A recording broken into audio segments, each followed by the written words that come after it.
three-way. I mean, it's very encouraging to see the growth of the group, and congratulations to Mike. I think he's done let's give him a round of applause. So I've been working in the food and beverage industry ever since I changed my name to Biscotti, and it's been a lot of fun. And it's great to be at this firm. We're a national firm. Jim, my partner who runs Long Island in the food and beverage area, will tell you a little bit about that, and we're not going to bore you with any accounting details, so thank you. Good morning, everyone. Jim Espromonte with Marcum. As Lou said, I run the Long Island region for the food and beverage industry here for Marcum. What gets us excited, especially with a group like this, you know, when I started with Marcum 27 years ago, we had 25 people. So where you talk about an emerging growth company, you know, Marcum started, they said we had 25 people, we have 2,000 people nationally in 30 offices, but what's kept us growing, and a big key to us, is helping companies like yourselves go from one level to the next. Family-owned businesses that, how do I transition a business as I continue to grow? How do I continue to grow nationally, sometimes internationally? And Marcum has the resources to help you with that.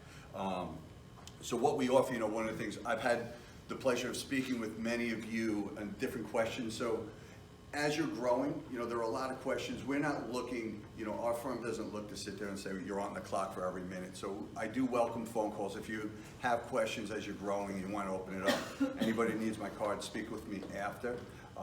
We're looking to continue to grow with the Food Council, and we're looking forward to see a lot of you grow together. So specifically to the food and beverage industry, we're excited to be here, and thank you all for coming. You mentioned the emerging company. And that's the biggest thing. With the emerging companies and with our group, and when we're doing our upcoming event for the Convene Center in New York in September, September 10th. The 10th? 10th is, we like to have the emerging companies come present. Last year we had one of the winners from that was from this group that was Snyder's. Right, it was great to see that. They were able to give a check to them, so it's something good. We like to help the emerging companies, and we look forward to working with you. One thing I'd like to mention, I sit on the board of Great Long Island Running Club, and Marcum puts on a corporate challenge, company versus company versus company. So get your companies involved in that. It is the largest single race on Long Island with everybody of every capability, and if you could push a baby stroller, you'll finish in the top half. I mean, and that's going to be the evening of July 30th, and that is down at Jones Beach, and party time afterwards. Yes. So you can set up the company tents and everything else. It's a wonderful event. We want to thank Marcum for the continued. And this great. lovely lady, Great. Flo Fetterman, runs that whole event. Yes. The information on that is at marcumworkplacechallenge.com.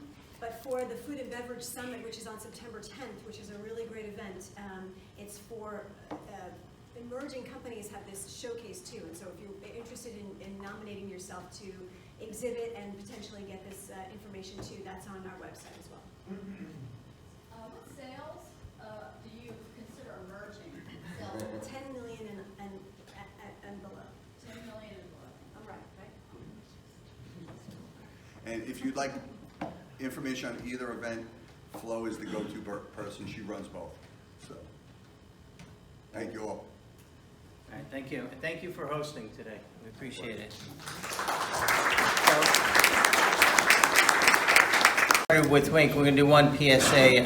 Randy's, who we know is actively involved in many different things here on Long Island and now upstate, who I just read this morning, is on a committee for students, starving, or how do you phrase it correctly? I'll let you go it before I step into it. I chair the SUNY task force on ending college hunger.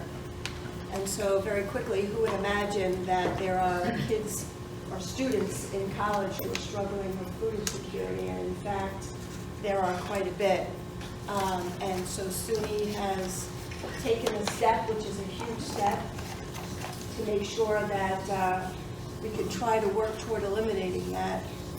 There was a commitment of the task force of making sure that all 64 campuses have something to help students, and in fact we met that goal a little bit earlier than anticipated. And so all 64 campuses across the state, and in fact here on Long Island, all of our SUNY campuses now have either a food pantry on campus or access to one very close nearby. And we know that we're not going to end hunger by just giving somebody a can of food and having a food pantry. It will help those students for the day and for hopefully a few days each time they have a visit. But importantly, we're also working with getting access to other services for the students through these pantries. So that's what that's all about. And if you donate food to a qualified organization, Thank like you. Highland Harvest, you get 150% of your inventory cost. Everybody thinks they could just donate inventory and write it off. You actually can get a lift in that as a charitable contribution. So keep that in mind. So we encourage donations because 80% of the food that Island Harvest distributes here on Long Island is donated.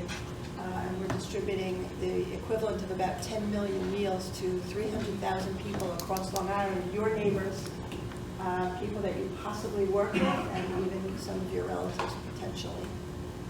Thank you. Good. So we read an article last month, and by 1 month later, she's now co-chairing it, so it's an amazing job you're doing. Thank you.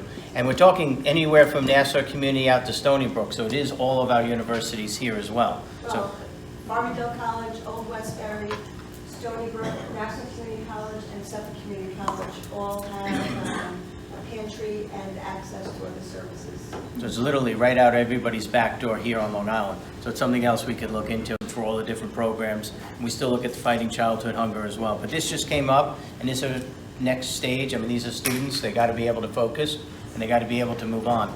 So that's just something. Just very quickly, you know, we have a lot of programs of ending childhood hunger.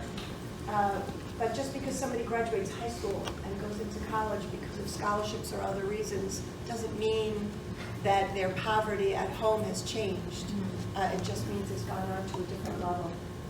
So there's a lot that we can do. So we'll look into that further if anybody wants to, any information, talk to Randy or Island Harvest or whatever else we can do. We definitely will help you out there. I get to go next? Yes. All right.